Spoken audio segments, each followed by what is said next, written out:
1,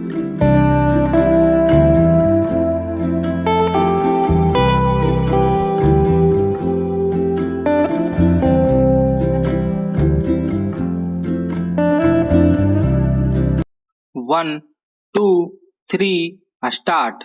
उपाध्यक्ष महोदय, मैं इस बिल का समर्थन करता हूं। मुझे खुशी है कि कृषि मंत्री एक क्रांतिकारी बिल लाए हैं, लेकिन दुख है कि जैसा बिल लाया जाना चाहिए था वह अभी तक नहीं आया है। मुझे खुशी है कि मंत्री महोदय ने बड़ी हिम्मत से यह बिल पेश किया है, परंतु कुछ सदस्यों ने इसका विरोध किया है। उन्होंने इस बात की ओर ध्यान नहीं दिया कि जब तक वनों को हम बचाकर नहीं रखेंगे और जमीन पर कब्जा करने की लोगों की जो भूख है उसको नहीं रोकेंगे, तब तक हम वनों को नहीं बढ़ा सकेंगे। देश की जो दूसरी सबसे बड़ी समस्या है वह है बेरोजगारी। उसे यही एक विभाग है जो सबसे ज्यादा दूर करता है। आदिवासी लोगों को, गरीब और पिछड़े लोगों को वनों से ही रोजगार मिलता है। काफी ऐसे लोग हैं जो 6 महीने वनों से ही फल फूल द्वारा भोजन करते हैं। मैं इस विषय में मंत्री महोदय का ध्यान आकर्षित करना चाहूँगा। मेरा क्षेत्र अंडमान निकोबार है जो बहुत हरा भरा है। वहाँ काफी जंगल है, लेकिन उनको काटा जा रहा है। अगर इसको सही ढंग से रोकेंगे नहीं तो एक दिन ऐसा आएगा जब वर्षा भी वहाँ नहीं होगी। मैंने प्रधानमंत्री जी को इस विषय में जुलाई मास में एक पत्र लिखा था। उसमें मैंने कहा था कि हमारे यहाँ जंगलों की कुछ व्यवस्था की जाए। इसके बाद एक समिति बनी जिसको वहाँ जाकर सारी चीजों को देखना था। उसकी सिफारिश के अनुसार वहाँ काम होना था। इस समिति को बने हुए 6-7 महीने हो गए हैं, लेकिन यह समिति आज तक वहाँ नहीं जा सकी है। झगड़ा क्या है? झगड़ा यह है कि कनिष्ठ अधिकारी को इस समिति का अध्यक्ष बना दिया गया है। जो वरिष्ठ अधिकारी हैं वे कहते हैं कि हम इसके नीचे कैसे काम करेंगे, उनके साथ कैसे जाएंगे। इस वास्ते यह जो चीज है इसकी तरफ आपका ध्यान जल्दी से जल्दी जाना चाहिए और आपको इसको देखना चाहिए। हमारी जो अर्थ नीति है वह वनों पर आधारित है। जो गरीब लोग हैं उनका गुजारा इन वनों से ही चलता है। जो इमारतें हैं वे लकड़ी की ही बनती हैं। ईंटें वहाँ नहीं बनती हैं। सीमेंट का वहाँ कोई कारखाना नहीं है। इधर से ही वहाँ सीमेंट जाता है। उससे सरकारी काम भी पूरा नहीं हो पाता है, तो वह लोगों को कैसे मिल सकता है। आज सारे देश में एक चर्चा चल रही है कि अंडमान में बहुत टिम्बर है। असम से टिम्बर नहीं आता है, चूंकि वहीं से आ सकता है, इस वास्ते वहां पर भी इसका भाव बहुत ऊंचा हो गया है और वह असम से टिम्बर न आने की वजह से हुआ है। लकड़ी के दाम आज इतने अधिक बढ़ चुके हैं कि बेचारे गरीब लोगों को तो अपने घर बनाने में भी बहुत बड़ी कठिनाई का सामना करना पड़ रहा है।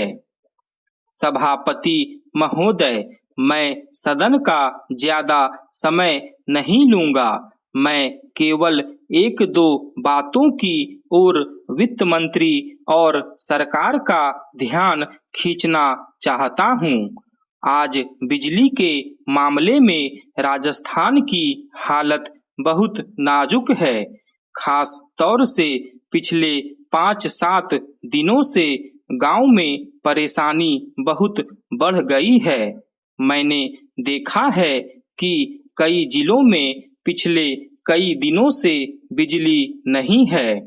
नतीजा यह हुआ है कि जो फसल बोई गई है उसको पानी नहीं मिल पाया है। वहां पहले से ही अकाल की स्थिति है। बिजली ठीक तरह से न मिलने के कारण किसानों की फसल बर्बाद हो रही है। इसलिए बिजली को और अधिक फैलाने की बात को छोड़कर सरकार उसकी पूर्ति को नियमित करें। उधर से जो माननीय सदस्य बोलते हैं वे बातें करीब करीब वही करते हैं जो हम कर रहे हैं। दोनों में कोई फर्क नहीं है। वे भी कहते हैं कि महंगाई है, बेकारी है और हालत खराब है। सरकार की तरफ से भी हर एक वक्तव्य को इसी वाक्य से शुरू किया जाता है कि उसे विरासत में खराब हालत मिली है जिसे सुधारने में समय लगेगा। मैं निवेदन करना चाहता हूं कि सरकार एक अवधि निर्धारित कर दे कि वह कब इस पहले वाक्य को बोलना छोड़ देगी। हम सरकार का विरोध नहीं करेंगे। वह हमको भाषण लिखकर दे दे और बता दे कि हम क्या करेंगे। हम वैसे ही इस सदन में और बाहर जनता के सामने बोलेंगे, लेकिन वह देश की हालत को सुधारे। आज चारों तरफ हालत बिगड़ रही है।